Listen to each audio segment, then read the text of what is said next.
Hello, everybody. Sorry, there's still no Sunday Fun Day, and I know you're so wanting us to go see the fifth, fourth, 28,000th Insidious film, but we don't want to go see it. I know it seems like a bit of a cop out, but we still wanted to put out our top 10 favorite films of 2017, and honestly, we were talking about it more about with Insidious The Last Key, and we are like, we don't think it's going to be that great. We don't think it's going to be that bad, though. It would just be a forgettable film that's not even going to make our worst of.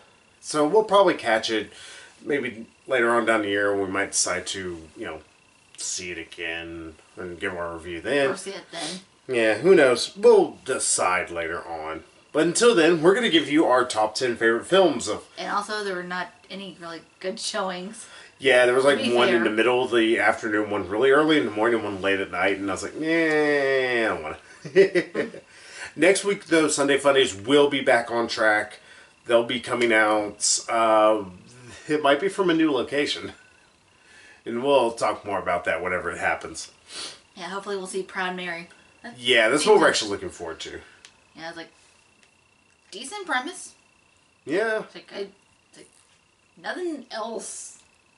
Like, we don't want to see Commuter. It's like, But, oh well. Let's talk about the best films, our favorite films of 2017. And yes, what we think are the best films. And yes, I do know there are some films that we did not see. Like, we didn't see Lady Bird. I don't give a shit. I know people are like, it's one of the greatest films of all time. I don't fucking care. It's it's an Oscar bait film in all essence. Yeah. It's about adolescence, so it's an Oscar bait film. But hey, we're going to talk about our favorite films, and you know what? We're going to change up the formula. We're going to let Megan lead us off with her honorable mention from last year. My honorable mention is Wonder Woman. Wonder Woman! I'm surprised. Just to let you know, Wonder Woman isn't even on my list. Yeah, because I thought it was good. It was a very good, not great film. It still suffers from a terrible villain. It's a DC issue that they've had pretty much ever since Batman vs. Superman. Like, all the DCEU movies have had terrible villains. Like, they really give Marvel shit, like, oh, they have terrible villains. Like, there's some that are bad, but... Well, Man of Steel. Zod was... At least Michael Shannon was memorable. Not necessarily in a good way. It's true, but, I mean, he made the most he could with the material he was given. And then he came Doomsday. Yeah. Yeah, Doomsday. Yeah, Doomsday thing that... That's the thing where we'll just forget. Then there was Lex Luthor. You mean not Lex Luthor? Yeah. Like, Joker and Penguin's kid. Yeah, it's a weird thing. And Wonder Woman, of course, those who have actually seen it, yeah, we'll just say it's like Ares is the main villain. And he's a non-threat, it feels like. He's just, I am strong because I am strong. And I will say some of the mythos, more I lean into it, it doesn't always make the most fucking sense. Especially with what they ended up doing with Justice League. But what can I say? DCU likes to dig up plot holes. But hey, Megan still liked it. Like I said, it's still a good movie, but... Yeah, now that you've hijacked my honorable mention. What did you like about it that made it enough to make your honorable mention? Well, I just thought it was surprisingly good. It's like... Oh my god, it's like... after suffering through Man of Steel and Batman vs. Superman... The Suicide Squad. Don't remind me. Like, I'd completely put that out of my head since earlier, and it's like, ugh. That does not exist to me. That's... I wish I could sweep the whole DCEU under the rug, but... We have an idea to fix it. But yeah, Wonder Woman, the character, was surprisingly good. The chemistry between her and Chris Pine was surprisingly good. The action and the lighthearted, comedy they tried to inject in there was good. Like, some of the characters they introduced, I didn't mind. I actually came to care about a little bit. I mean, like, one Native American dude's like, who the fuck are you? Like, why are you in this? What are you doing? I don't know who you are or what you're doing. He's the tracker. Yeah, he's like, he's just, token minority character is really all he is. Like, thanks, DC. That's DCEU for you. Yeah. But, yeah, it was surprisingly good. It's like, oh my god, I actually enjoyed this. Better than I thought I would. Well, that's because when it comes to DCEU, I think we have such low expectations no matter how, how good a trailer may look or anything. We have so little expectations. Because it just, you have 1 out of 5 that are good. The rest of them have been bad to terrible. They're actually not even just terrible. They're unwatchable. That's a harsh, doldrums of terribleness to kind of roll through. At least the Lord of the Rings movies, not just including the Peter Jackson movies, there are... Because in Peter Jackson, there's at least 4 out of the 6 are good to great. But then you got 2 that are middling. Where you have, Battle of 5 Armies, which is just a mess. Even Peter Jackson will call it that. But that's neither here nor there. Okay, so what's your honorable mention? My honorable mention was Detroit. I really love Detroit, and I will admit, I know people are like, oh, why isn't it higher? It was a fantastic movie. It was so well acted. You had such great, like, oh my god, stuff throughout, just this tension. I don't think I'd ever want to watch this again. Mm-hmm. I would want to show people this movie, but I would never want to watch this again because, one, I don't think there's no mystery to the entire film. It's quite open with what it is. But it's a rough fucking sit. I mean, there's a lot of, you're just, oh my god, yeah. And it's, like I said, it's fantastically acted. It looks great. Whenever it decides to go a little shaky cam, it's the perfect amount of shaky cam. It's not the... Looks like a guy just suddenly... We let Michael J. Fox hold the camera for 20 minutes. But it's such a rough fucking movie. I don't think I could sit through it. My mental capacity would not be able to take it just because I'm like, oh my god, this movie's so damn depressing. And honestly, it doesn't really have too happy of an ending, which is kind of a bummer. But it's a fantastic flick that I felt it would be wrong to keep it off the list. But I didn't feel right on putting it on the list because that's the thing. All the films are on my best of. Beyond, my one honorable mention, I would say go watch and, rewatch it over and over again. There's little bitty things you'll notice here or there, all that. This is the one I think it's got the least rewatchability simply because it's so fucking rough. It is a just draining film in the best of ways, though. And also, it's a 2.5 hour long sit. It's a hell of a movie to watch. You're sitting there like, alright, I need to go take a shit. Like, I was in the theaters, like, it was getting near the end, I'm like, alright, please hurry, I got to go pee. Really enjoyed this movie, but I'm like, I need to pee. If I just go, right in my cup. I just filled a cup, man. Yeah, Detroit, fantastic movie. If you want to go see it. It's a rent, and that's the hard thing to say. But it's fantastic for what it is. Yeah, I feel like we should have prefaced this with... We had cut a lot of stuff. Mm-hmm. Like, there was so many good movies, so many awesome movies that came out this year. It's like tough. It's tough to decide. Yeah, and some genuinely good stuff had to be cut. Yeah, I ended up cutting some stuff. Like I said, if this would have been slow or not as great of a week or year, damn it, what are we in? If this would have been a worse year, 2017, like if it was closer to 2016's level of bad, probably would have ended up with Wonder Woman on the list. But there are some fantastic things that easily pushed it off in my eyes. But that's me. So, what about your number 10, your actual list? catch a lot of shit for this. But Star Wars Last Jedi. Actually, you're not going to catch as much shit as I am because I am a huge Star Wars fan. Admittedly, I include Rogue One. Yeah, it's not on my list at all. So take that, fanboys. Yeah. And he loves Star Wars more than me.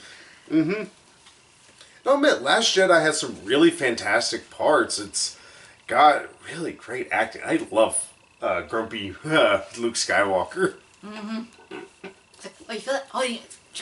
Like, people bitched and moaned about that, and I'm like, that is so fucking good. And they're like, well, it's not Star Wars. That's because you're used to George Lucas's, we're so uptight and everything. It's like, no, breathe. Yeah, breathe. Space Western / soap opera. It's like, like let the characters breathe and let the action breathe and yeah, like actually tell a story and actually develop characters, not just have like some pretty cool effects and all this technical jargon and alien cultures and probably a lot less technical jargon, more of a fantasy element where there's a lot of political intrigue and shit like that. Though again, that's the reason why I really I rank this below Revenge of the Sith. I know people do not crucify me, but I think because Revenge of the Sith just had some really fucking depressing shit, and it was like, okay, well, they went there, which slaughtered children wholesale. But yeah, Star Wars: Last Jedi, I think its flaws hold it back a bit too much for me, especially on a second viewing. I realized it's like, go on, Disney. You're a bit too long. Yeah, it could have done with some trimming. That's kind of an issue I think with Rian Johnson. I think it's how you pronounce his name, or it might be Rian Johnson. Looper, he did that movie, which was fantastic. I loved Looper. There was almost a little bit part I'm like, okay, can we edit this out or cut this down a little bit, like this part with Looper where Joseph Gordon-Levitt gets to meet what's her name? I don't know, Emily Burke? Or not Emily Burke. Who the fuck is the lady from... I can't remember her name, and it's gonna bug me. It's been ages since I've seen this movie. I saw it once, really. I need to watch it more. Looper's fantastic. I was like, yeah, it's a good movie. Mm-hmm. I remember I enjoyed it. It also... when you really break it down, you're like, oh no, science doesn't work with this movie at all.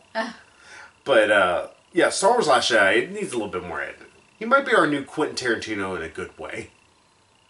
He can make a really good movie. He just needs to be, let's edit this a little. So, is there more you want to say about Last Jedi? Because I keep hijacking it a bit, sorry. What do you want to say about it? I was just agreeing that, yeah, you tend to hijack. Well, I'm just saying, what more you want to say about it? Like I said, love the humor, love the action. Could be cut down just a hair bit. Yeah. Some things could be cut down. Some things, actually, I think they should have developed a little bit more. Why it's not higher on the list. Yeah. It was fantastic. And I'm not a huge Star Wars fan. Yeah, she liked Star Trek Beyond. That tells y'all anything. Sorry, I couldn't stand Star Trek Beyond.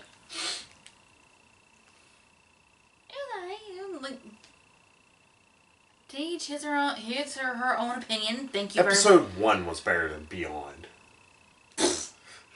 I don't think so.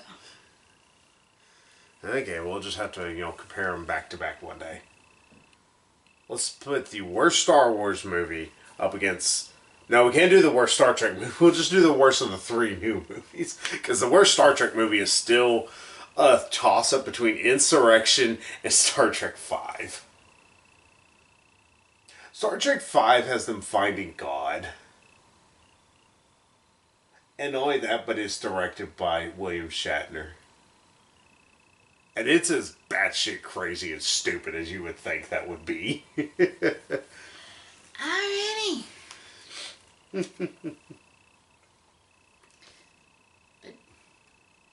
Yeah, I keep bitching about it, but yeah, it has flaws, but it was good. It was I think as much as I enjoyed the original trilogy, I think it was like the best out of the Star Wars movies.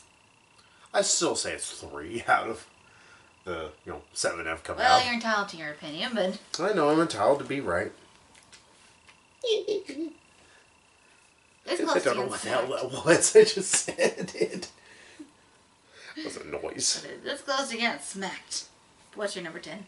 My number 10, I totally forgot it even came out on Netflix. Netflix had some actually really good movies. I haven't seen Bright. I will warn y'all, I haven't seen it. So Me either. it hasn't made any of our lists, so sorry y'all. We haven't gotten around to watching it because we don't really have that much time. At least I don't. Yeah, I don't really have much time here to do it. Well, unless you're home at night. I Yeah, work but nights. still, I only last so long that I just pass out. But Gerald's Game was, it's a lot like Detroit in ways that it's a rough sit. Though I would say it's a lot more watchable because there's a lot of little things here and there. But Gerald's Game that they did with, oh my god, I can't remember her name. But I don't know. It's a bunch of, they're more like a lower, they're not as high tiered actors as they used to be. They used to be A-listers and all that. Now B or C listers. Yeah, they're kind of like B-listers now, but they... This is going to bug me. I'm going to have to look up their fucking... But pretty much you take the premise of Gerald's Game.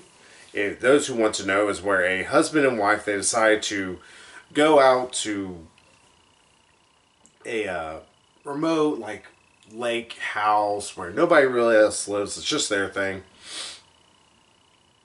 And they decide to try and rekindle their marriage in a way. Unbeknownst to the wife, I guess, the husband took a Viagra. It didn't quite work out very well to him, and he kind of dies. He has a heart attack in the middle of it. And she's handcuffed to a bed, and it's her just... This lady has to be able to turn in a great performance for this movie to work. And she does. She turns in just one of the best performances because it has to be her, struggling to survive 2 nights, I want to say, she's handcuffed to his bed. So pretty much she's going to die if she stays that way. Not only that, but there's this dog that's hungry and it was feasting on her dead husband.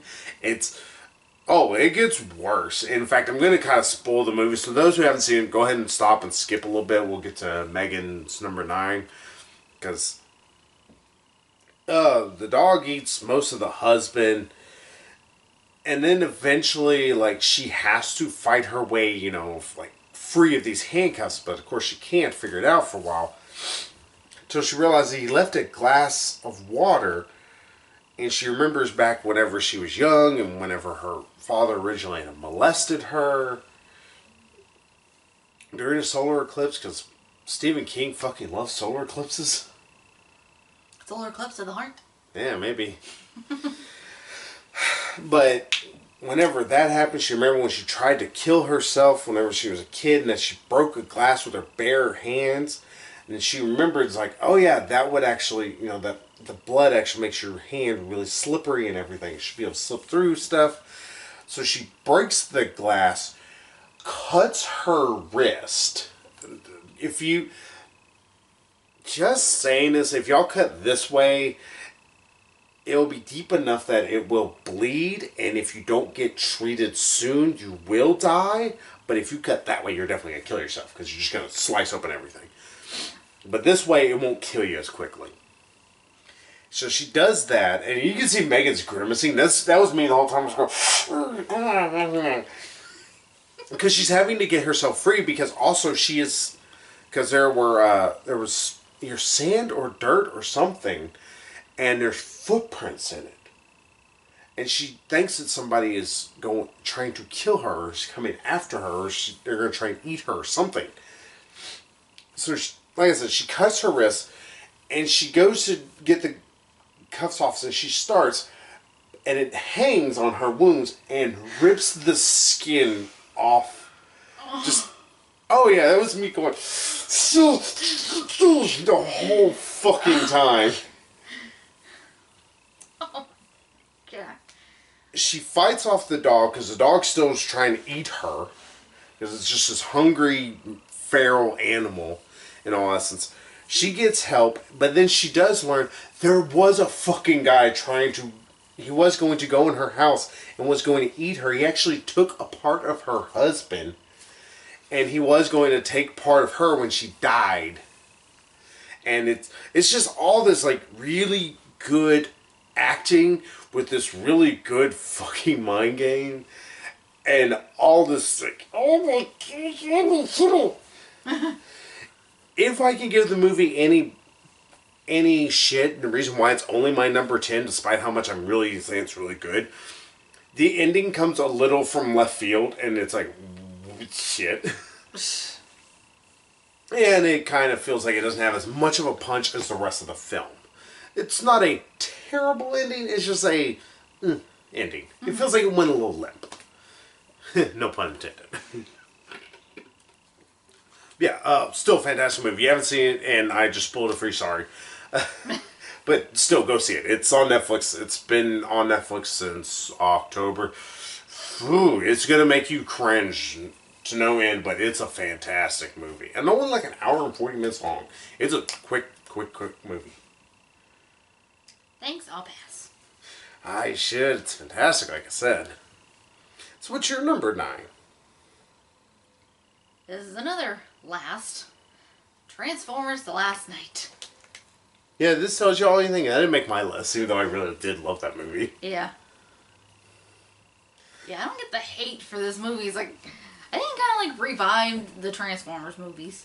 Technically it didn't. Well, I mean, kind of breathed new life into it.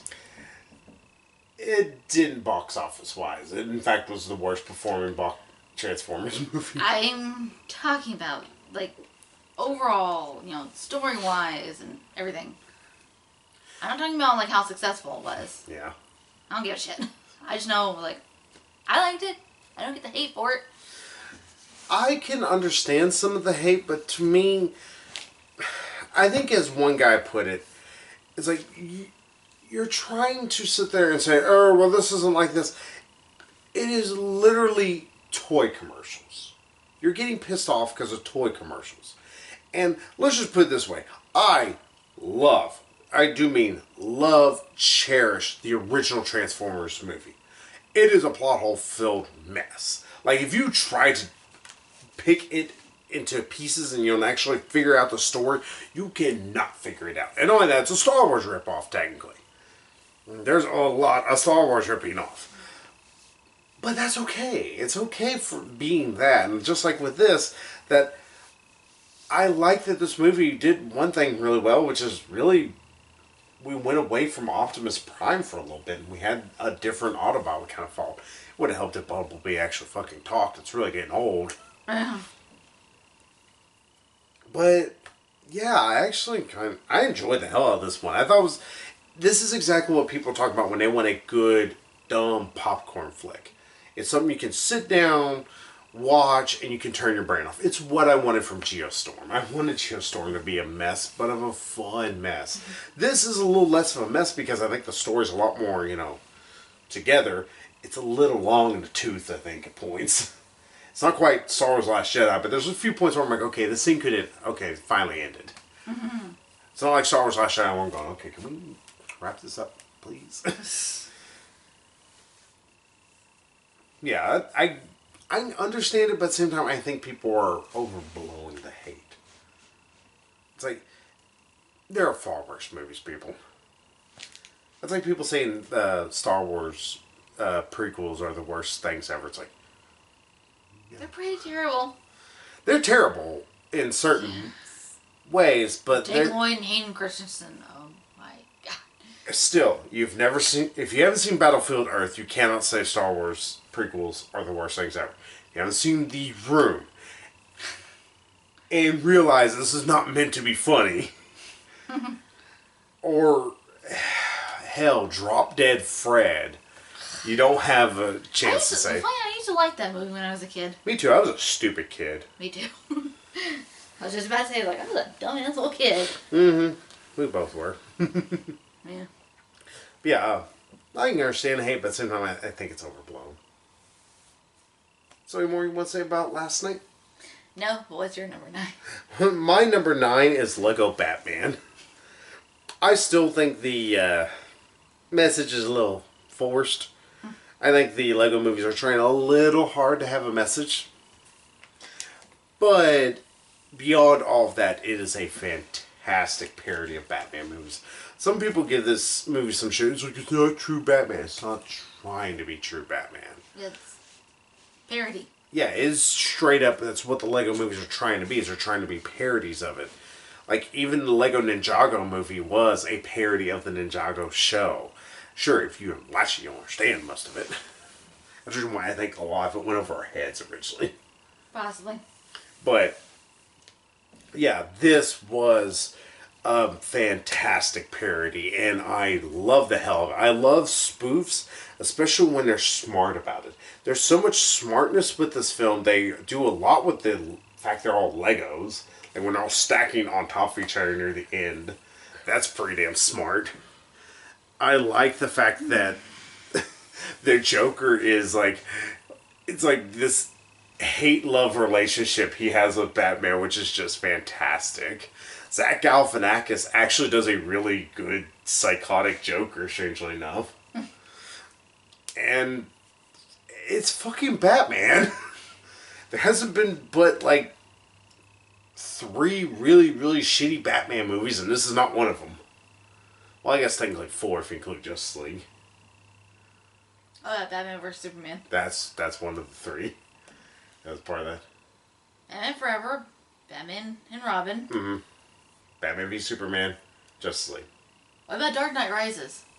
Oh, I don't think that's a Batman movie. I think that's more of just a Christopher Nolan wanking off on a Scream movie. Alright, well, there's 5 people. Yeah, I always forget about that thing, because I want to forget it exists. Yeah, I love that it even references every single fucking Batman movie up to that point. It's... How can you go wrong here, people? Yeah. Yeah. Lego Batman's fantastic. And so, that's all I can say about it. If you haven't seen it, you need to go see it. It's fucking great. Mm-hmm. It's funny. Mm-hmm. It's funny as hell. I laughed throughout the whole damn movie. I laughed too, and I'm not a big Batman fan. Yeah, if you're a huge Batman fan, you will love the shit out of this. Well, I think you can like it without being a Batman fan. Well, I'm just saying, if you're a huge Batman fan like me, you're going. This will be your jam. Come on. Mm-hmm. Like, squee! Kind of thing. Oh, very much so. So, what about your numero 8? Charlie don't Spanish good. I don't English good, I don't Spanish good. I don't words good.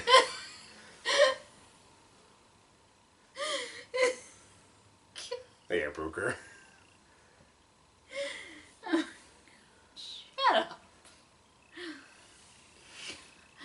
But my numero 8, what I remember from Spanish,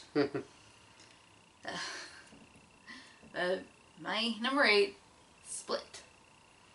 I will let you say what you want to say, because I will say more whenever it comes up on my list, because it's on my list. I figured. So, say what you want to say. I will try and be silent. You were trying. Mm-hmm. What did I say? You want to call him James Franco? James McAvoy. This should be a much different movie with James Franco. Yeah. But, yeah, James McAvoy, just brilliant performance. I mean, it's like, for those that have never seen it, don't know what it's about, James McAvoy, he has all these different personalities, and he transitions between them, like, so flawlessly. I mean, there's, like, I might have to watch it again, but, like, there are some, like, there's, like, 2 females in there. It's, like, kind of hard telling which ones, but, I mean, they're kind of distinctive, but... I think so. I can't remember.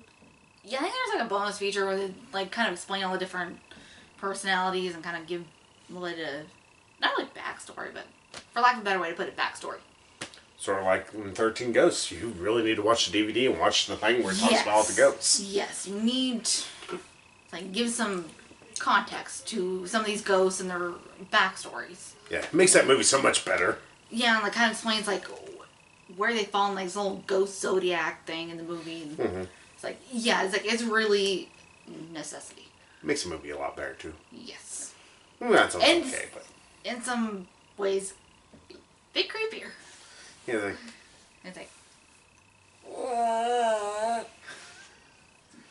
But split. yes. Yeah, I'm not sure that watching that would be a necessity, but yeah, it's like you can still enjoy it. Still enjoy Jane McAvoy's performance, and I really don't know what to say. It's like, oh my god, like some of the physical stuff, like that kind of defies science and what the human body is capable of. But at the same time, it's like, okay, mind over matter. It's like if your mind can think it up, if your mind can believe it, then your body can accomplish it. Your body can do it. It's like pretty much like the power of the mind, and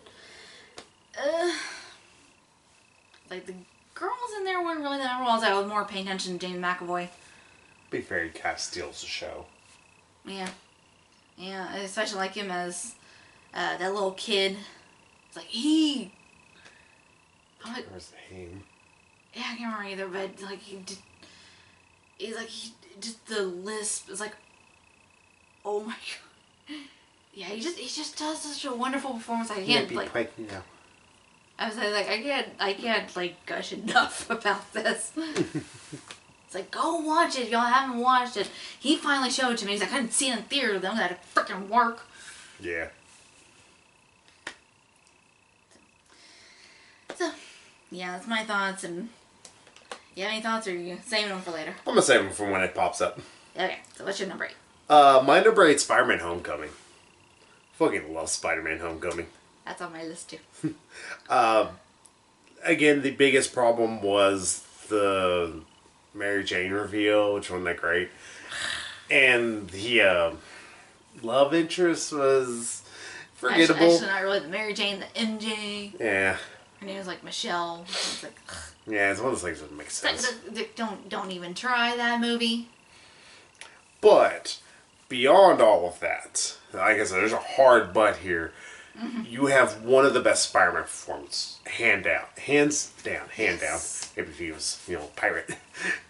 And not only that, but you have one of the best villains that there has been for a while, because really you sympathize with him a lot, and you're like, I kind of get it, and you kind of feel sorry for, I was about to call him Matt Damon. Oh, my brain. What the hell is his name? I've gone blank, strange enough. I want to call him Andrew Garfield, but that's not the wrong Spider-Man. Who the fuck is Major Garfield? Major Garfield. I said Andrew Garfield. Oh, no, I was like, Tom Holland is the guy who plays Spider-Man, but... who are you talking about then? I'm talking about the Vulture. Oh, Michael Keaton. Yeah, Michael Keaton. I had an M. Michael Keaton. It's past our bedtimes. Yeah. To be fair. That's my brain's checkout time. Michael Keaton is usually fantastic in everything he does. He's even better in this. Like I said, he breathes life into a character that could be fairly forgettable. Like, whenever they're like... Yeah, he almost steals the show. Yeah. Whenever they make a big deal, like, oh, what's the Vulture? He was going to be the main villain. I was like, eh. But then when I saw him, I'm like, okay, I totally get this and love this. Mm-hmm. So, like I said, there's very minor things I could maybe a little nitpick. But, other than that, I love the movie. I mean, I no, that's quick enough, but Spider-Man: Homecoming. Well, I bought it. Oh yeah, I thought about it. I thought I gave it. I bought that movie. I thought I gave it to you for Christmas. Okay, I'm confused. Okay, it's been a while since I bought your Christmas gifts. I slept since then. Yeah, Spider-Man: Homecoming. Yeah, go get it. If you haven't seen it, I'd say just go buy it. It's a... The DVDs just took a dive. Like, I didn't even... It wasn't even the ones that were near Spider-Man: Homecoming. They just fell. Although Spider-Man: Homecoming did fall too. Yeah, it got hit in the aftermath. But, But yeah, go see Spider-Man Homecoming while I fix my mess. Yeah, it's good. It's very, like... It's fantastic. I mean, I enjoyed the Tobey Maguire Spider-Man films. But, like, this was, like, way better. It's so lighthearted and so... Spider-Man. It's very Spider-Man. Yeah, and it just... You get really a sense that he actually is a teenager. Mm-hmm. You know, not just with the tone, but the writing and the acting. And... Yeah, Tom Holland... Tony Stark, Robert Downey Jr. They have such great chemistry together. Yes. Kind of like almost like father and son type almost like. Yeah, it's adorable. Yeah, it's like they just kind of steal the show. Mm-hmm. Yeah, if you haven't seen it, you need to go see it. It's one of the best MCU movies, and that's hard to say, but if I did a top 10 right now, I would easily include Spider-Man Homecoming. It's that great. Mm-hmm. So, I can't keep gushing on this movie, because I know eventually Megan's going to want to gush on it some. Because I know it's probably on your list. I already said it's on my list. Oh, yeah. So, would you want to go to your number 7? Sure. Number 7, The Hitman's Bodyguard. That was almost on my list until I remembered about Gerald's Game. And they got Hitman's Bodyguard got knocked off. Still a funny ass movie. Still love the shit out of that movie. Yeah, there are like some really good movies I had to. I really enjoyed this one. It's like only so many spaces I have to fill. Yeah. It's like I gotta knock some stuff off. It's like, Yeah. But yeah, Hitman's Bodyguard was hilarious.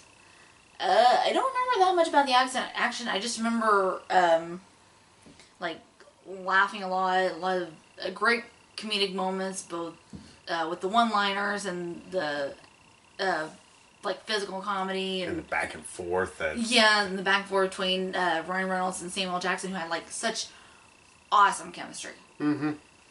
I mean, the story, it's like... It's passable. It's exactly what it needs to be. Like, yeah, I was thinking kind of generic. Yeah, I think it's meant to be it's meant to take a backseat to the action and the comedy. Yeah, and just their on-screen chemistry, those two. Mm-hmm. They just... Yeah, I just love Ryan Reynolds just being ejected from the car after making such a big deal about seatbelts. What about the seatbelt rule? You know, I'm like, what the... I was like, what the hell? Or whatever. Yeah. It's like, what happened to the seatbelt rule? It's like, well, you got a good point. It's like, you're one making big deal about it.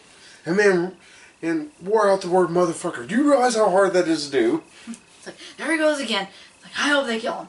Yeah, they're just chasing him. They're just trying his whole fucking marketplace. Yeah, it just... Oh, but y'all ain't seen it. Go get it. Go see it. Go rent it. Go whatever. Yeah, go buy it. It's available right now. Whatever you have to do to watch it. It's hilarious. It's good.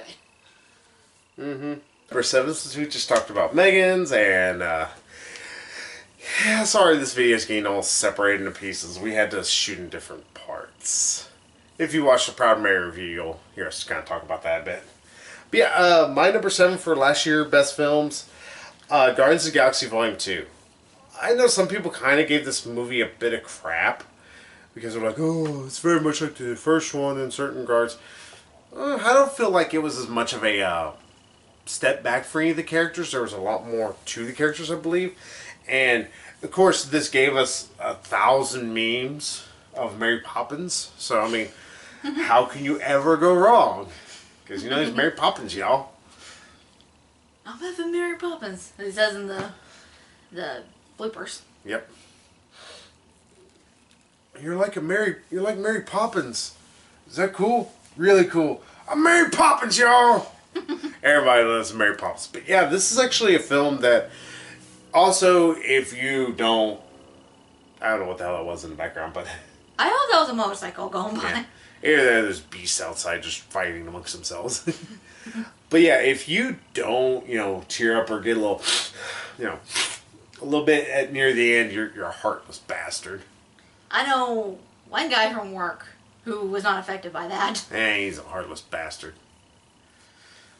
Yeah, this is a movie that really does tug on the heartstrings. It also has fantastic action. It has great comedy. There's not very little that's wrong with this movie. And Baby Groot! Yeah, and Baby Groot is just adorable yes! as hell. And just when you think couldn't get any more adorable. And whenever he starts to lay on Drax's shoulder, then you're like, yeah, like a little baby.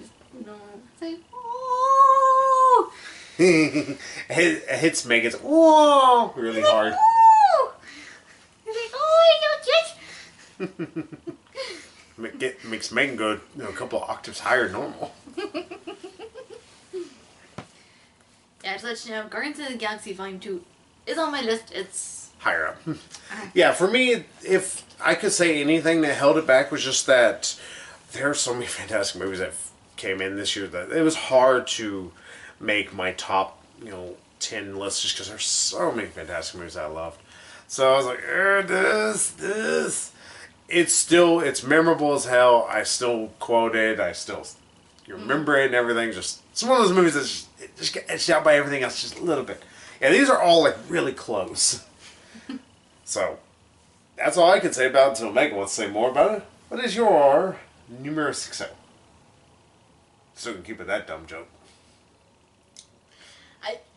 There was one I was going to. Oh, what do you want to say? I was going to say about Guardians of the Galaxy Volume 2 that it took what was awesome about the first movie and just, like, built upon that and just made it even more awesome. Mm-hmm. Even awesomer. I know it's not an actual word, I'm being goofy. And don't forget, the great... Everybody remember the name of Taserface. Yeah, I just love her reaction. Like a golden chick. It's like, even she was like, laughing. It's like, yeah, pretty bad. Yeah. But yeah, like it was funnier than the first one. It was just even more awesome and action packed than the first one. Had a lot of still really good songs. Not as good as Hooked on a Feeling, but still some pretty awesome songs. What else? Some good dramatic moments and a better story. I think it was just like. Oh, there's one thing I actually kind of forgot to say. Ego is a really damn good villain. Like, again, people want to talk shit about fucking Marvel's villains. It's like, you have the Vulture. He's a much more interesting villain than anything that we've seen from most of what DC has done.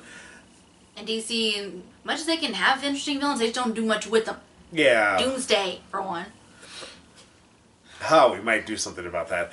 But, like, here with Ego, he's not just evil for evil's sake. In fact, in a way, he can't be really declared evil.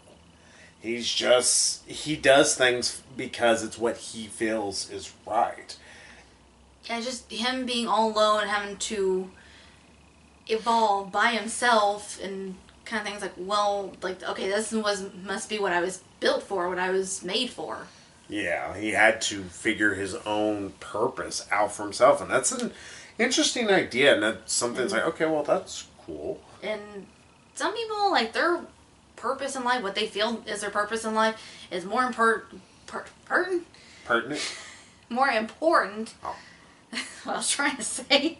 Just blah, blah, blah. Yes. But they feel it's more important than anything else. And it's like, you can almost sympathize with him, I think.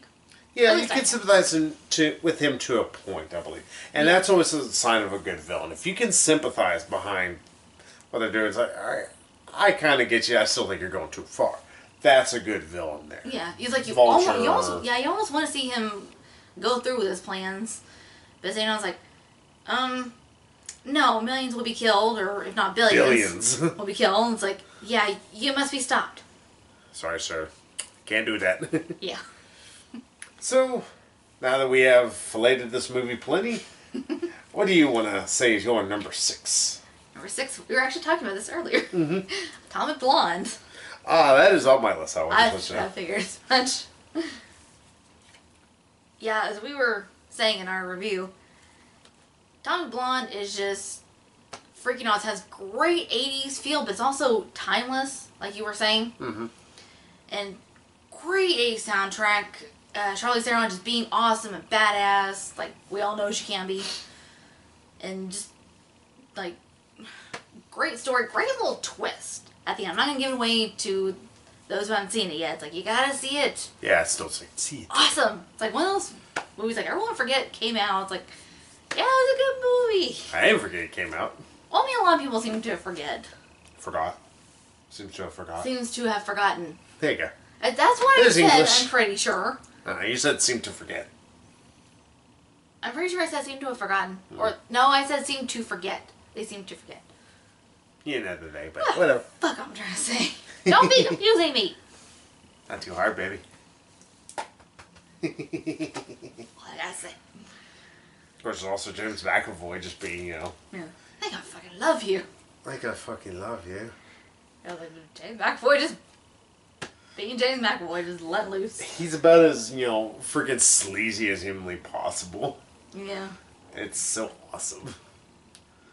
Yeah, it's like it fits with him, but at the same time, it's like it's so different from Professor Xavier. Yeah. It's like very, proper. Mm-hmm. Kind of like, and yet it's just, I don't know. He just does a fantastic job. I can't really explain it other than the fact that he's a fantastic actor. That's what it is. You can't help it. He's just good. Well, I mean, it's easy to forget about Professor Xavier while watching this. Like, yeah, sometimes. Also because, Xavier's always kind of been... He added flavor to Xavier. Just Xavier technically is very one note of a character. In a lot of ways. very British. Yeah, not British. He's just high American is all he is. Just hoity-toity. Yeah, he's hoity-toity. Or toity-toity, as you just said. I said hoity-toity. Bite me. Is there any more you want to say about Atomic Blonde? Awesome soundtrack. Soundtrack is awesome. Yes, like so many good 80s tunes. And good stories. Some good 80s covers. Mm-hmm. I mean, I would prefer the originals, personally, but...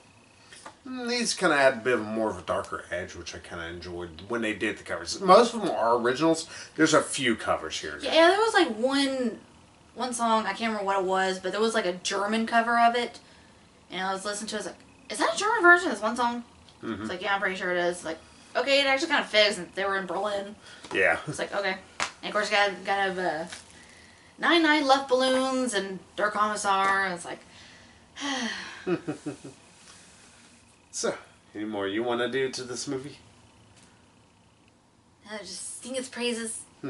Yeah, it was awesome. Y'all should go check it out. Mm-hmm. Anything you want to say about it? Whenever it comes up on my list, I will. My number 6, Megan has already spoken about. I'm going to speak about it again. Split. There's a reason why it was considered one of the best movies up to that time. It's still considered really good today. Well, whenever 2017 was ending, like people still were remembering how fantastic it was. A lot of it has to do with James McAvoy just fucking killing it. He was one of the best damn split personality people you've seen in a long time. It's little mannerisms that he gets down for each character that he doesn't have the other characters doing that makes each one unique. And that's a sign of how good of an actor he has to be. And you can see where there's little cracks between the personalities where they're almost like... Trying to bleed through. Yeah, they're almost wanting to bleed into each other, but it works in a lot of ways. And again, how else can a guy make you think that he's a 7-year-old, but at the same time, like 5 minutes later, think that he's a British lady? Or that he's a, I'm assuming, gay fashion designer. Yeah. Or at least very effeminate one. Yeah, it's really hard for anybody to be able to pull off something that well like that unless you're a fantastic actor. And I will say it's like watching this again, it's a quicker watch than I originally remembered, even though I know it's a 2-hour-long movie. Because originally I was like, okay, well this one part kind of hung just a little and almost went a little long. But this, watching again, I don't feel that anymore. Maybe it's because I kind of know what's going on a little bit more. But Also, I think there's so much of this movie needs to be rewatched again because you can see little things here and there. You can see more. Speaking about, as I keep referring to it, the Beast. Everything Yeah. dealing with all of that just leads to a fantastic finale and just a really, like, a lot of just parts you want to do just because it's an effective thriller. That is one thing. If M. Night Shyamalan gets out of his own way, he makes effective ass thrillers, and they're incredibly well done. And I actually kind of like the girls, even because they weren't. You didn't hate them. Never did you want them to die. I maybe they weren't as fleshed out as you maybe would think, but again, they're not meant to be the main characters, so I kind of am okay with that. Yeah. Like the one main character of the girls, she's the one that's the main focus, but the other two, you don't hate Yeah. them at all. You're still worried about them, and you feel bad for anything that happens to them. So, I gotta give Split kudos. It was a fantastic flick, and I still own it to this day, as y'all saw when I showed it to Megan. So, unless Megan wants to flake this more, we can move to the number 5. I'm not sure if I said this when we were originally talking about it, but yeah, the different personalities, like I said, that was just really spot on. You did say that. Well, I was just gonna say that like the transition was just so like seamless. It's like because if I was doing this, if I was acting this, I would have like so much trouble like keeping track of all this, like trying to like keep it all straight. Like, okay, who am I now? Who am I playing now? But yeah. Yeah. If you haven't seen Split or you don't know it, go buy it. I would say just go buy it. If you like good, or if you like movies, go see it. It's fantastic. Mm-hmm. So, what is your first number 5? Spider-Man: Homecoming. I've spoken about this one already. It was like my number 9, if I'm not mistaken. Sorry, y'all. As you can tell, we do these I did this in parts. Yeah, we have substance in. 1 or 2 days. So, what helped to make Spider-Man Homecoming your number 5? Well, I think we talked about this previously, but yeah, I do like that. Was it Tom Holland? The Spider-Man. Yeah, he really brings this very like childlike, but also wanting to, be a hero and actually, help people. He really just that youthfulness and like kind of naivete. That's Spider-Man for you. Spider-Man was always a little naive. Still is. Yeah, it's like it's nice, lighthearted contrast between that and the Sam Raimi films. Because Tobey Maguire didn't do a bad job in those films, but he wasn't quite as boy-like as they would have had us believe. Well, he went from being in high school to college in one movie. And I don't even mean like between movies. No, like Yeah. by the end of the first Spider-Man movie, he was in fucking college. And it was a shift and like, whoa, time's flying here. And he spends the next 2 movies in college. Mm-hmm. It's like, okay, yeah, graduated high school that fast. Now it's like you're taking forever to get out of college. Yeah. Well, to be fair, Amazing Spider-Man also fell in the trap of keeping him in high school.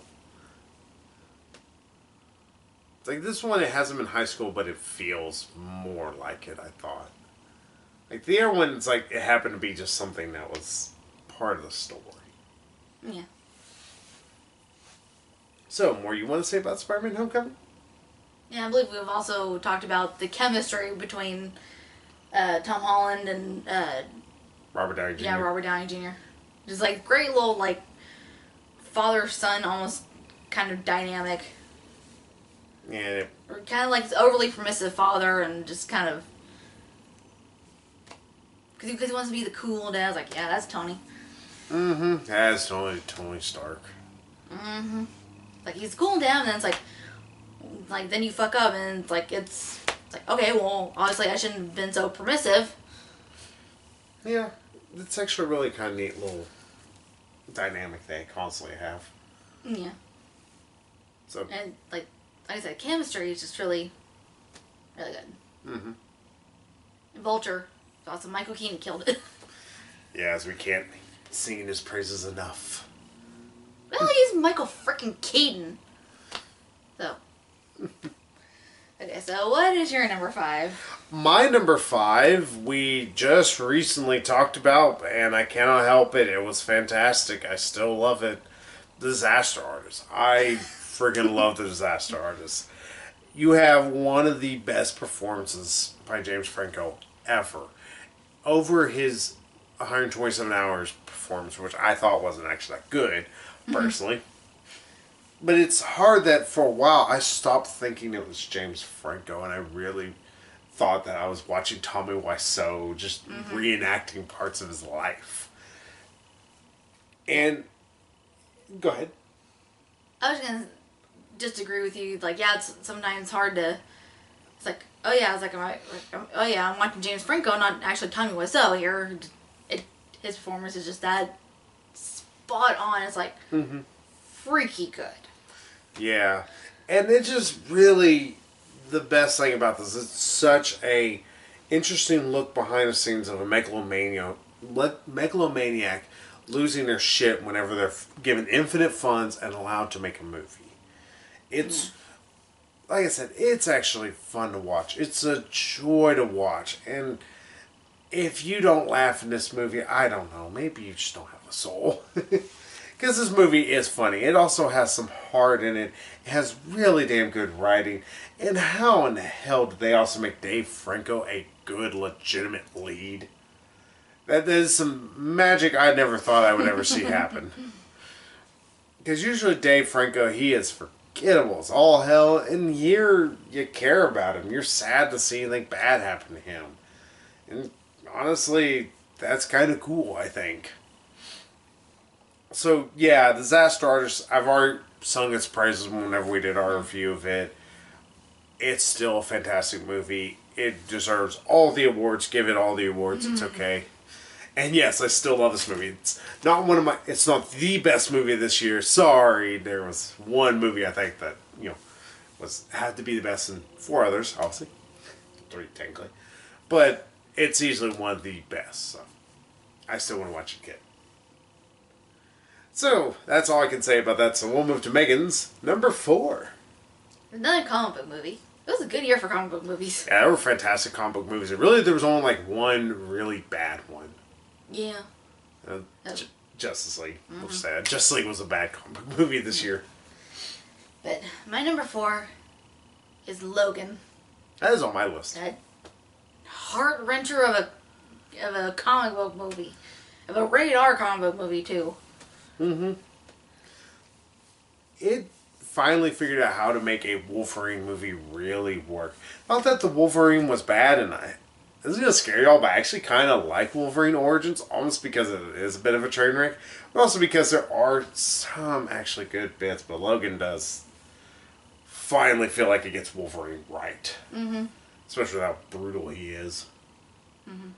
But also how, like, in spite of himself, I think he still cares. Yeah, he's still a good guy. Yeah, like, he don't want to have to care about anyone but Professor Xavier, but he finds himself, like, in spite of himself, just kind of coming to care about Laura, the little girl. It's like, aw. And I just like in honest trailers, them pointing out from the Wolverine, like, you will die with your heart in your hands. Like, oh! Yeah. Him holding Laura's Laura's like, hand. yeah, it's like, oh my god, way to make that movie, way to make that moment even sadder. Oh my god! Rip my heart out again, why don't you? Rip it out, stomp on it, and maybe take a whiz on it. Yeah, just crush into little teeny tiny pieces and just sprinkle all over the floor. It's like, oh my god, that moment just, oh. That was good. It was funny, it was action-packed, it was like, oh. So it's like it's sad when it needed to be sad. It's like just hit all the right emotional buttons. Yeah. So. No, there's not more that I was going to say. It's like, it was just awesome movie. It's like, go see it. Yeah, I will. I'll sing about it here in just a bit. So should we move to my number 4? Sure. My number 4, if y'all watch my review, you are not surprised this is this high. Baby Driver. Some of the best music you can find. Edgar Wright shows he can do films without having to have Nick Frost and what's his name? Scotty. What's his name? Oh, Star Trek. You know what I'm talking about. Simon Pegg. Yeah, Simon Pegg. He shows he's able to do a fantastic movie without them technically writing part of the script. Because this has a great script. It has great action, and it's funny too. And you have some of the best acting you can see around. And you have Jamie Foxx being about as psychotic as humanly possible. You have freaking John Hamm actually being a... You can like him at the same time when you really want to punch him in the face. Was Eva Longoria his girlfriend in this? Or No. who was that? Who was his girlfriend? I don't think she was anyone particularly famous. I don't know. I mean, she may have been in a few things, but nothing that we've seen. Yeah. And then you had, I think it's John Berth. How do you say his name? The guy from Punisher.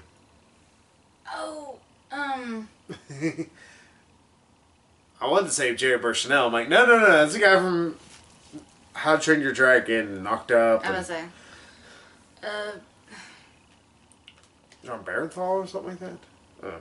But the Punisher, he was fantastic for what he was in, and they made a big deal. It's like, he's not really in this movie that much, but he's good when he's in like it. a scene, I think. A few scenes. Still. And not only that, but the main kid who's the lead actor in this, holy shit, he's fantastic in it. Yeah, Ansel Engelbert, something. Yeah, he does. He's new and he kills it. If you hate him in this movie, you probably hate Puppies too, because he's kind, he's caring. He actually has a backstory you care about. He does some really great emotions with his face. He tries really hard not to make sure anyone's harmed in these robberies. Yeah, he's a fantastic actor, and the character's awesome as well. You love the character, like, oh, you're so sweet and cute. You just want to buy him a cookie. Yeah, I will say it is a good movie, but unfortunately I had to cut it from my list. So. Yeah, because Megan doesn't like good movies. And also, I can't sing the praises of the soundtrack enough. Exactly what kind of frickin' soundtrack Proud Mary should have had. Should have had some frickin' good, funky 80s or 70s tunes. Yeah. Ugh. But either way, yeah, Baby Driver. It seems like I kind of go through these real quickly. I'm just sitting here just loving these movies to death. And I know it gets a little old. Yeah. Well, it's his best of, not worst of, so feel free to sing the praises. Yeah, I'll just say the best praise by the movie. If you love action movies, go see it. It was well worth it. One of the best action movies of this year. Or of last year, technically. So, what about your numero tres? Well, we've already discussed this, but Guardians of the Galaxy Volume 2. I think that was on my list too. Love you. Something big and heavy I can smack you with. I'm sitting on my bed, so. Nothing like one of those fraternity paddles. I don't carry those around anymore. The police confiscated them. So, what do you wish to say more about Guardians of the Galaxy Volume 2? I think I said my piece. So. You're just going to skip right over it, huh? Just make Guardians of the Galaxy Volume 2 still fantastic. Yeah, it's still so awesome. Made me laugh a lot and maybe cry a little bit. Like, Great Papa's job. Didn't make me cry nearly as much as Logan, though. To be fair, Logan friggin' grabs your... Like I said, it grabs your heart, spits on it, stomps on it, and then takes a whiz on it. It's like, oh, thanks. Thanks, Logan. Actually, ripped my heart out like twice in that movie and Logan. Mm-hmm. It's like,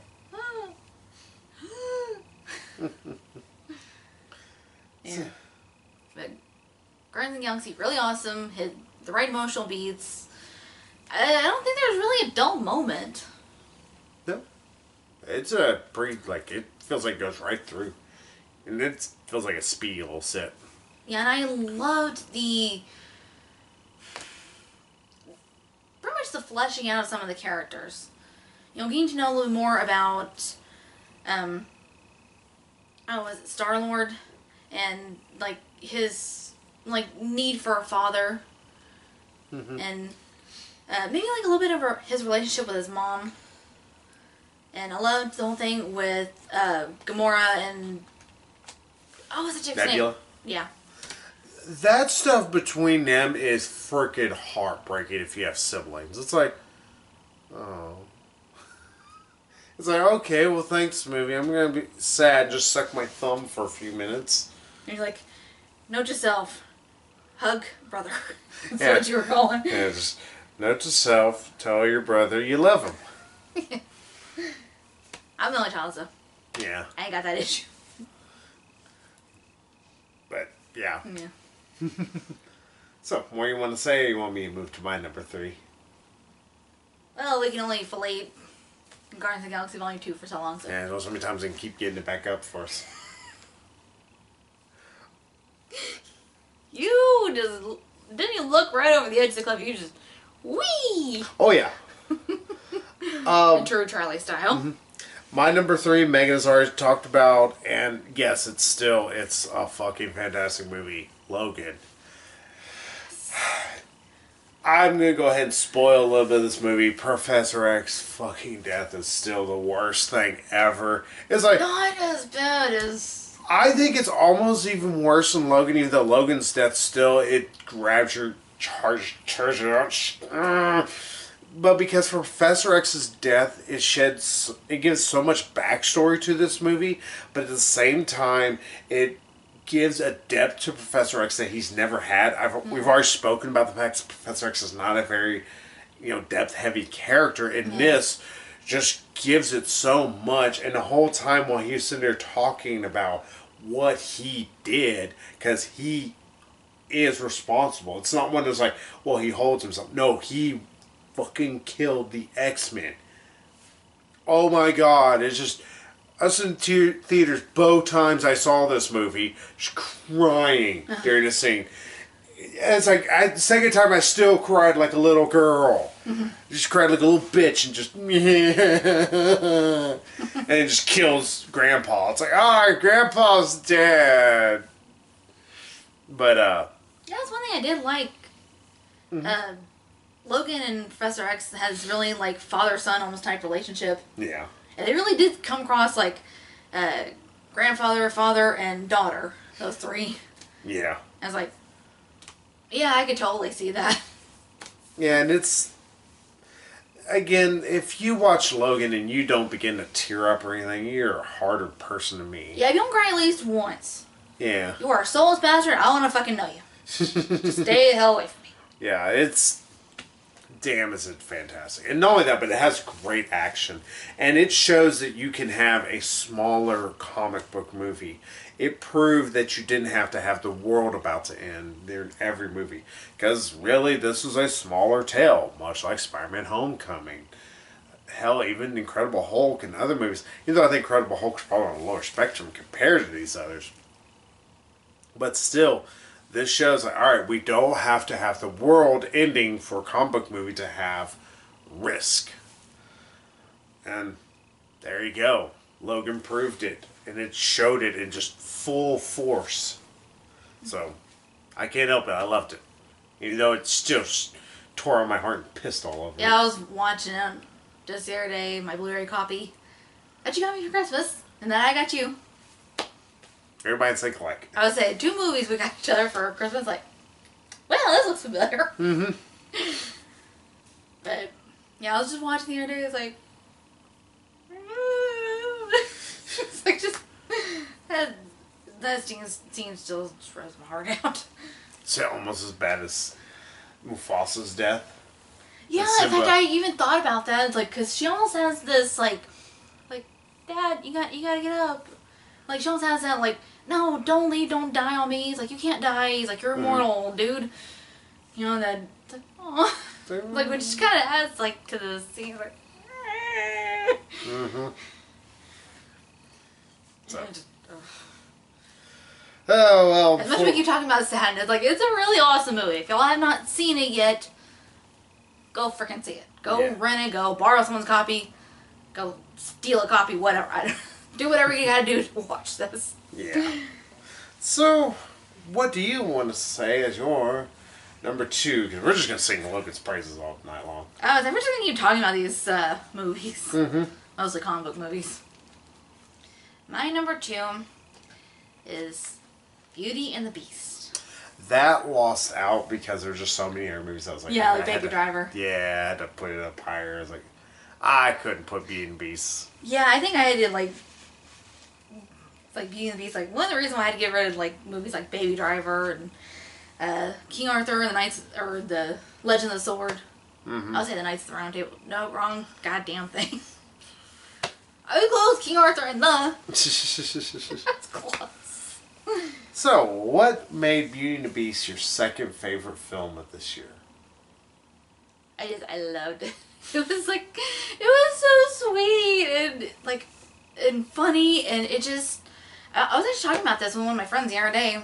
It's like, I like that it just improved upon the original so much. It's like, I'm almost afraid to admit it, but it's like, I actually like this better than the original.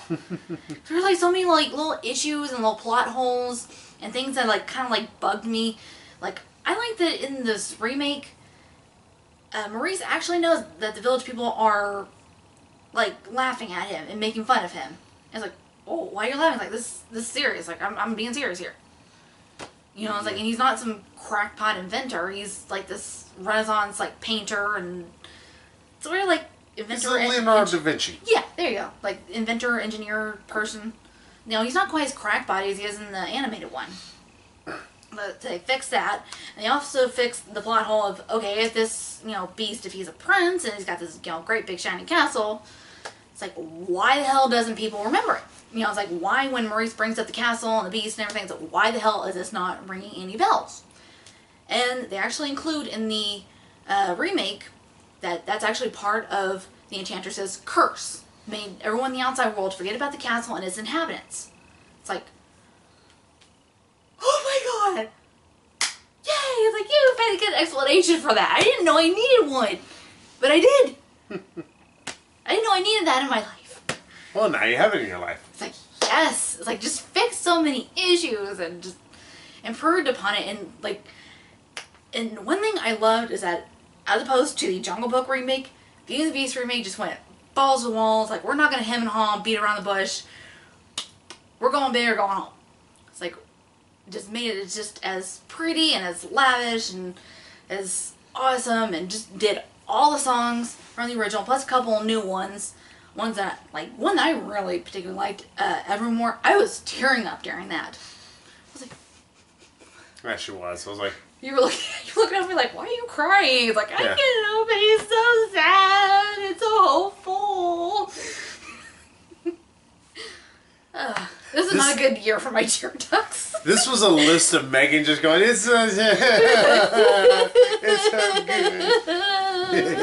Just like crying. Like I said, this is not a good year for my tear ducts. The only way it could be worse than if there was an Ori and the Blind Forest movie. Oh, don't put that out there. Don't even. Just make an anime Ori and the Blind Forest movie and include the opening from that game, which is still...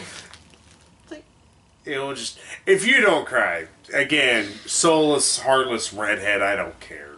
We'll jump in a fire at that point. Yeah, at that point, it's like, just okay, if you excuse me, like, just leave the thing, it's like, did not come back in for the whole movie, like, okay, what I missed, I think I finally got it together. Missed the whole movie. Okay. No. Yeah, March was actually a fantastic year, or month for movies alone. Like, the worst movie out of March was Power Rangers, and even then, I thought it was good, flawed film. It was a very flawed film, but I still enjoyed it. Yeah, well, movies that I had to fill out my worst of. It's like, I gotta, Wrong spot. I had to fluff it up a little bit. And now, yeah, fluff it a little. I set you up for that one, didn't I? Yeah. I'm Fluffy's hurt. There we go. Got it fixed for you. Oh. So what's your number 2 now that I've... Made everybody cry? reminding them about sadness. Yeah, just like when a mile men talking about Beauty and the Beast. My number 2 is, if I said Marvel had a great year, I wasn't kidding. Thor Ragnarok. Thor Ragnarok was one of the funniest films in this year. And I know some people are like, oh, well, that makes the action not purposeful. No, because whenever the action was being rough, it was rough. Thor gets a friggin' eyeball torn out. That was good. Oh. And not only that, but whenever there were bad guys, you felt like they were actually threats when they needed to be threats. Like, you don't fuck with Hela. Yeah, she felt She's like hella bad. like the biggest problem I could have said was the executioner. His lack of a better way to put it, his execution was a little subpar. Yeah, they couldn't decide what they wanted to do with Carl Urban. Yeah, it's kind of sad. Carl Urban's a fantastic actor. Yeah. But with that being said, I still love the shit out of this movie. That's the biggest flaw I can say against this movie. Just that, I felt Carl Urban's character was wasted. But other than that, it's like I loved every single second other than that. Like, no seconds I just felt about. But it was funny, it was action-packed. Great use of the Immigrant Song twice. And not only that, but you also it was a colorful film that it felt like at points that Marvel was literally just taking their dick out and slapping DC in the face with it, be like, "Hey, remember color? This is what it looks like." It's like, okay, I get it. Yeah, Hela, she was pretty, but she was menacing. Yeah, it's hard to make Kate Blanchett that freaking insane. But hey, now we know what it's like if she were to have got the One Ring of Power. Although I do like this one they explained like why, if she had got the One Ring, why it would have gave her so much power. Because it just increases their own power. If they, wear it.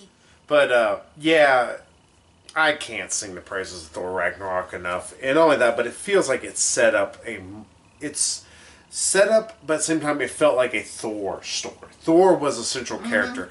As much as I actually kind of like Thor and Thor Dark World, this leaps and bounds better than anything they've ever even attempted.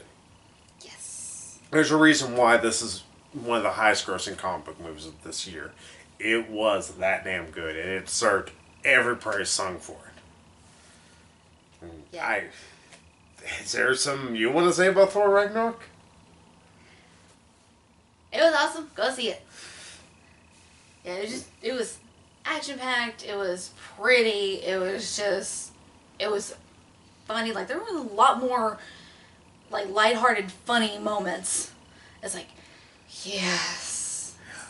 Lighthearted in a good way. Yeah. Like, it never felt awkwardly placed. Like, that was an issue sometimes that would crop up with Justice League, that they wanted to interject a joke, whatever. Like, alright, this is maybe not the time for a joke. Yeah. Like, Flash saving those people that had to give so many shits about, and then Superman just, not here! You're doing good, little buddy! That part's meant to be funny. Like, are these people just freaking dying, and what are they doing there? But, here I thought that when there was humor that was meant good. Or that was well dealt with in a way. I also like seeing Benedict Cumberbatch just fucking with Tom Hiddleston. That was pretty fun. Yeah. I have been falling for 30 minutes! I'm just like zapping all over the place, and Thor just like stop doing that pretty much. Yeah.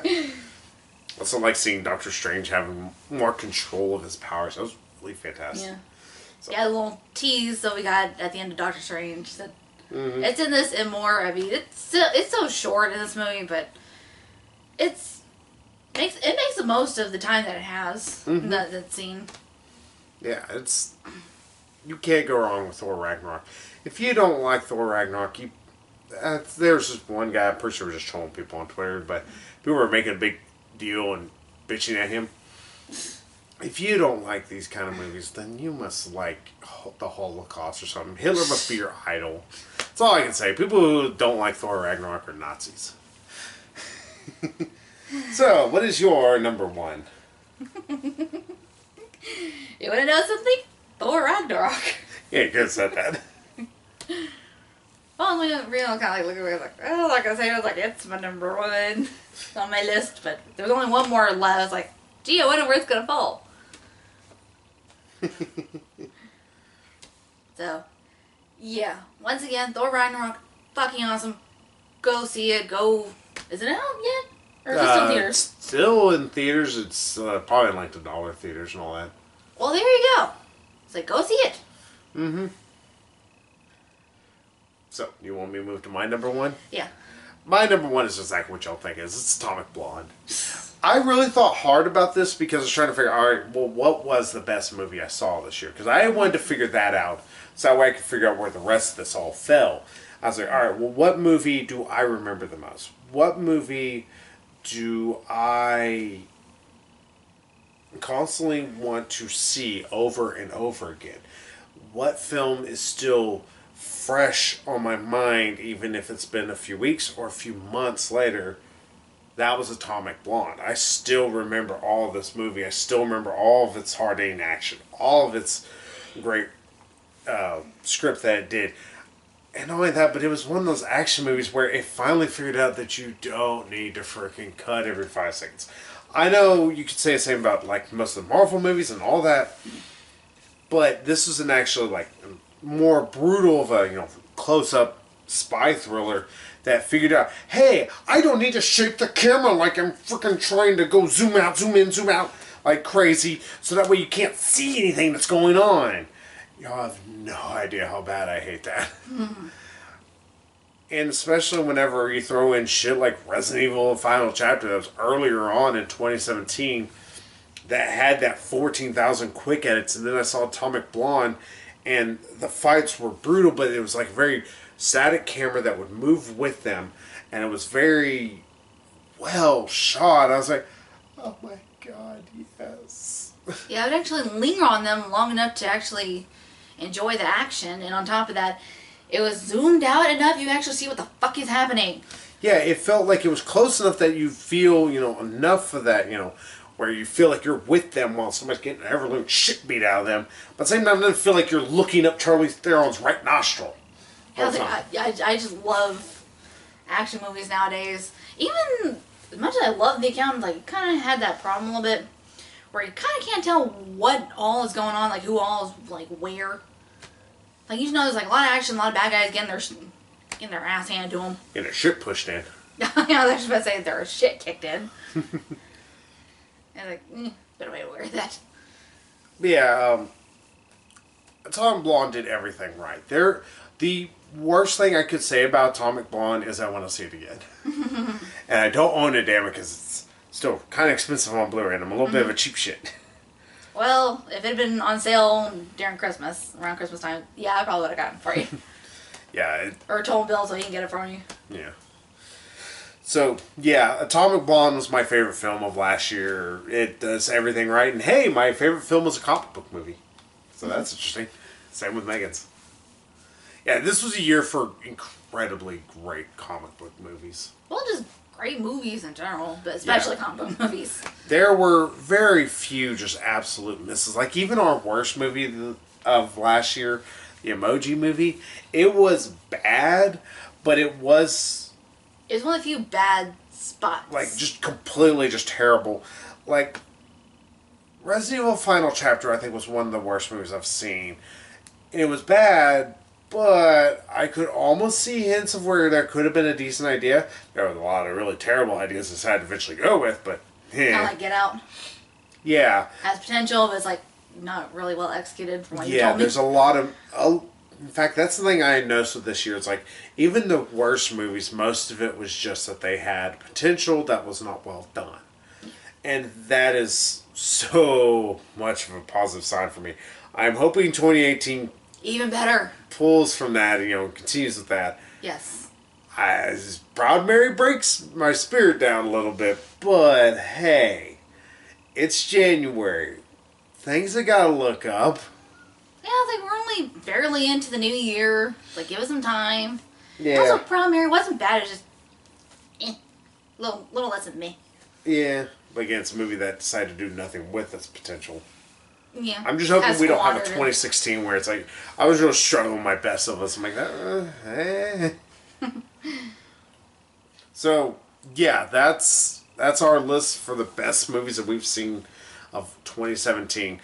Sorry, some of yours probably didn't make it, and if they didn't, let us know in the comments. Let's know. Say, hey, I like this movie more. Like, all right, you're stupid for liking this movie. I don't care. I'll call you stupid back. But yeah, let us know how you feel, and hey, if you agree with us, because like I said, we're fairly different, as you can see, because Tom Blob's a lot lower, and she didn't even have Baby Driver, which is a fantastic movie. You're wrong. Well, I had to cut it. Just messing with you, my love. It's like I had it under a list of like potential best. Mm-hmm. It's like that and like King Arthur I had to cut. It's like Yeah. probably like one or two other movies. And that's the other thing. I will say, it's like all these movies, in fact, even the movies that we had to cut, they're worth just going to check out. They're really damn good. So yeah, The Dark Tower. that movie was alright. It was not. Yeah, Disaster Artist. Something that's like it's like they might have been on the best. I was like, okay, they're like 11. They're like way better. So hey, we'll chalk this up to hopefully 2018 being better than Proud Mary. I hope, because we got at least 3 Marvel movies they're coming into, so there's something there. Yes, Black Panther and We got I'm not saying Captain Marvel comes out later this year. Yeah, that's next year, but definitely Infinity War. Yes. Then we also got in December. I dare you to ask. Aquaman. Done by the freaking Fast and the Furious director too. So that's gonna be Jump Cut City. I would say which one? There was like a million. The last few. The last really over the top stupid ones. Like insanely stupid. Well, I've only really seen the first one, like maybe the second one. Maybe see the second one. Okay. Too Fat, Too Furious. Well, we're just vamping now, so we'll just say go check any of these movies out. We give them our highest praises. We can't say enough about them. I don't think there's many that you would be like, you're gonna not. It's like these you're gonna probably love. So, till then, we'll see y'all later. So, bye bye, everybody.